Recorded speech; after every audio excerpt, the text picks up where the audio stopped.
তোর মতন তো আমার কেউ আদর করে না।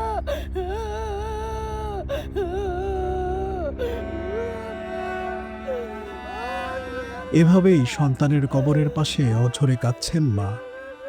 এই কান্না যেন হার মানায় পৃথিবীর সব থেকে করুণ ভায়োলিনের সুরটাকেও। গুলিতে নিহত সোহেলকে 24 জুলাই বেওয়ারিশ হিসেবে রায়েরবাজার বধ্যভূমি কবরস্থানে দাফন করে আঞ্জুমান মফিদুল ইসলাম। সন্তানের খোঁজে প্রতিদিনই কবরস্থানে আসেন হতভাগা এই মা।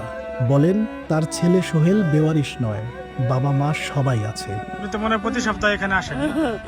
আমার দেশ মনে চায় শুনলে প্রতিদিন হয়েছিলাম। আমার যেই দেয় এখানে মারি, আমি এখানে আহি। এই আমরা গাছটা আমরা 3টা ফকির দিয়ে ঘনাইছি।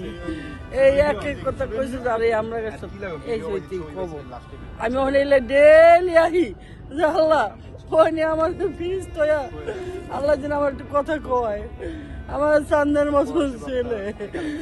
সরকারের কাছে তাই যথাযোগ্য মর্যাদা সহ ছেলের লাশ ফেরত চান এই মা। যতদিন পর্যন্ত আমার খবর না যাইবা তুমি তো এই খবর থাকবে, আমি যাবো না। আমি এখনো যাই না, আজকে আমার নিতে পারবো না কেউ।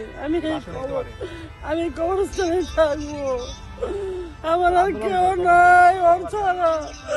আমার এই ছেলে মেয়ে কোথায় কি করবো? সারাদিন শুয়ে থাকা কয় মা আমি একটু চা খেয়ে আহি। হ্যাঁ কয়ে বাইরে গেল, আন্দোলনের ছবি দেখাইলো, মাই দেখো একজন গুলি করে মাইরা লাগছে, তুই যাবি? না না মা তুমি অসুস্থ, আমি কই যাইনি। তুমি অসুস্থ, আমি কই যাইনি। আমি একটু চা রাখাই মা সন্ধ্যা ফিরলো না। এত ফোন দিলাম, সারা রাত দরজা খুলে বয়ে দিলাম। এদিকে জুলাই স্মৃতি ফাউন্ডেশন সোহেলের লাশ উত্তোলনে একাধিকবার আশ্বাস দিলেও কোনো ব্যবস্থা নেননি বলে দাবি নিহত সোহেলের মা রাশেদা বেগমের।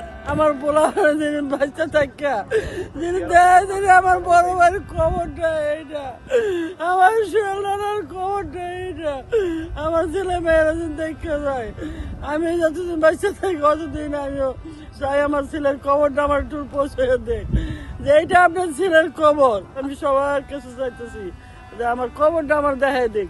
এই যাইসে কথা কইতেছে আমার লোকে, এই যাইসে কথা, এই যাইসে কথা কইতেছে আমার ছেলে। তুই কই গেলি রে? আমার বোনের পাগল বানায় তুই গেলি। আমার তোর কেউ আমার দিকে তাকায় না, ও তো তোর বন্ধু আছে, মাঝে মাঝে কেউ চায় না।